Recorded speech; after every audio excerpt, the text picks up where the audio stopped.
बिस्मिल्लाहिर्रहमानिर्रहीम। अस्सलाम वालेकुम व्यूअर्स, उम्मीद है आप सब लोग खैरियत से होंगे, ठीक ठाक होंगे और मज़े में भी होंगे। मैं हूं नूर और आपको अपने चैनल चखारा फ्यूजन्स में खुशामदीद कहती हूं।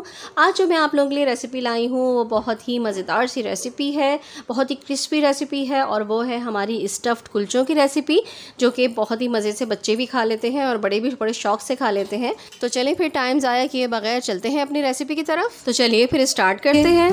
जी जनाब, तो स्टफ़्ड कुलचे बनाने के लिए मैंने यहाँ पे 1 टीस्पून के करीब नमक ले लिया है। आप अपने हिसाब से आटे में नमक जितना शामिल करते हैं उतना कीजिएगा। 4 कप मैंने यहाँ पे मैदा ले लिया है। अब मैं इसको नॉर्मल टैप वाटर से गूंद लूँगी। आटा किस तरह से गूंदना है इसका पूरा तरीका मैं आपको अपनी एक वीडियो में बता चुकी हूँ। अगर आप देखना चाहते हैं तो ऊपर लिंक भी शेयर कर दूँगी, उसमें जाकर देख सकते हैं आप। आटे को हमने बहुत सॉफ्ट गूंद लेना है। आटा गूंदने के बाद इसको कवर करके मैं 10 मिनट्स के लिए रख दूँगी।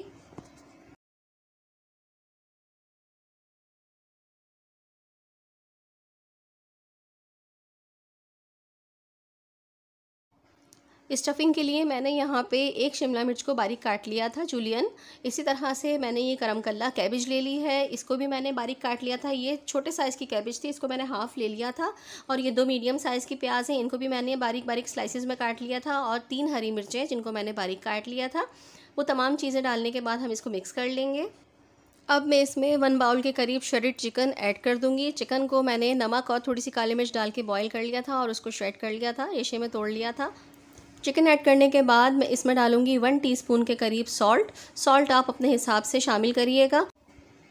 सॉल्ट ऐड करने के बाद मैं इसमें 1 टीस्पून के करीब ही कुटी हुई लाल मिर्च शामिल कर दूंगी। अगर आप चाहें और आपको और ज़्यादा मज़ीद इन्हेंस करना है टेस्ट, तो आप ब्लैक पेपर भी इसमें यूज़ कर सकते हैं और थोड़ी सी वाइट पेपर भी यूज़ कर सकते हैं, लेकिन मैं बहुत ही कम मसाले इसमें इस्तेमाल कर रही हूँ। अब मैं इसको हल्के हाथ से मिक्स कर लूँगी। बस ये मिक्स करने के बाद मैं इसको साइड में रख दूँगी। सबसे पहले हम अपना बेकिंग पैन तैयार कर लेते हैं। मैं इसको ग्रीस कर रही हूँ, जिसमें आपने कुलचे रख के बेक करने हैं। आप उस बर्तन को ग्रीस कर लीजिए, पहले से ही ग्रीस करके रख दीजिए। अब आ जाते हैं हम अपने आटे की तरफ। आटे को हम निकाल लेंगे और इसको पेड़ों में डिवाइड कर लेंगे।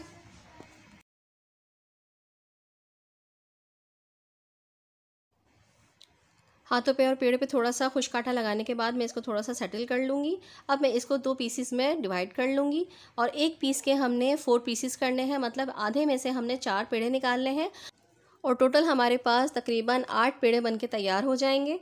पेड़े हम बनाकर 1 बाय 1 रख लेंगे।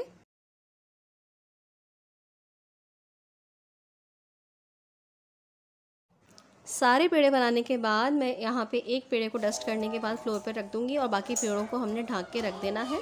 इस तरह से मैं इसको फ्लैट करने के बाद इसकी बहुत ही ज़्यादा पतली और बारीक रोटी हम बेलेंगे। जितना बारीक आप बेल सकते हैं उतना बारीक आपने इसको बेलना है।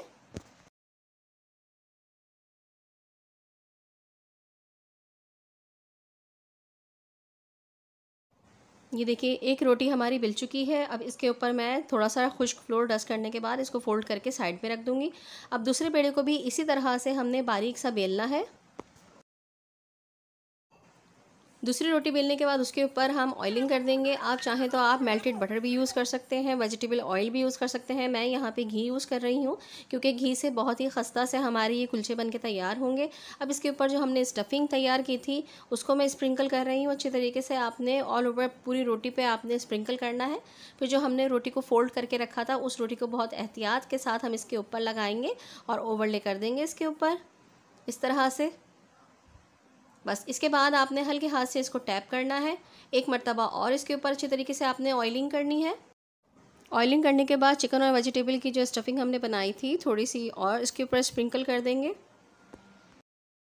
और एहतियात के साथ इसको इस तरीके से हमने रोल कर लेना है।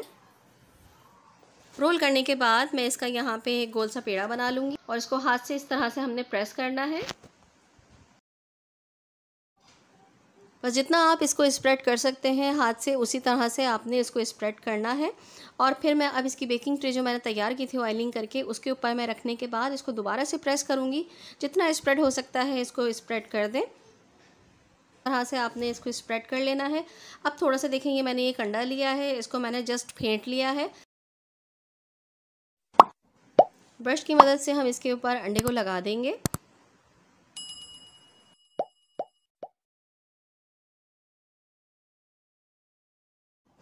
एग वॉश करने के बाद फोक की मदद से मैं इस तरीके से इस पे लाइंस बना दूंगी, इससे बहुत अच्छी लुक इसकी आती है। और इसके बाद मैं थोड़ी सी कुटी हुई मिर्च इसके ऊपर स्प्रिंकल कर दूंगी और इसको 190 डिग्री पर मैं तकरीबन आधे घंटे के लिए बेक कर दूंगी। इसी तरह से दूसरे कुलचे बनाने के बाद भी मैं इनको अवन में इसी तरीके से रखती जाऊंगी और बेक करती जाऊंगी। 4 कप मैदे में तकरीबन आपके 4 कुलचे बनकर बआसानी तैयार हो जाएंगे। इसी तरह से मैं सारे कुलचों को तैयार कर लूँगी।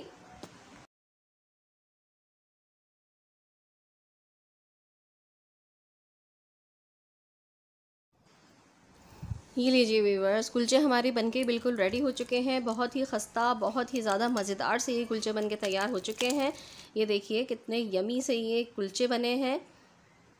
क्रस्ट ऊपर से बहुत ही ज़्यादा क्रिस्पी है, बहुत खस्ता है और अंदर से देखें ये कितने सॉफ्ट हैं। स्टफिंग भी इसकी नज़र आ रही है और ये खाने में भी उतने ही ज़्यादा लजीज है। इसको आप केचप, रायता या चटनी के साथ इंजॉय कर सकते हैं। बहुत ज़्यादा यमी और बहुत ज़्यादा लजीज बनते हैं ये कुलचे। बहुत ज़्यादा मज़ेदार और बहुत ज़्यादा लजीज ये बन के तैयार हुए हैं। चलिए फिर मैं तो जा रही हूँ ये कुलचों के ऊपर हाथ साफ़ करने अपना। अगर आपको मेरी ये रेसिपी पसंद आई है तो मेरी रेसिपी को लाइक और शेयर ज़रूर कर दीजिएगा।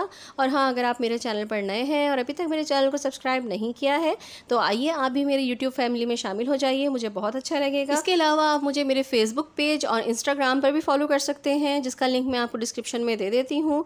इंशाअल्लाह ताला फिर किसी और नई मज़ेदार सी रेसिपी के साथ हाजिर होंगी। जब तक के लिए नूर को इजाज़त दीजिएगा।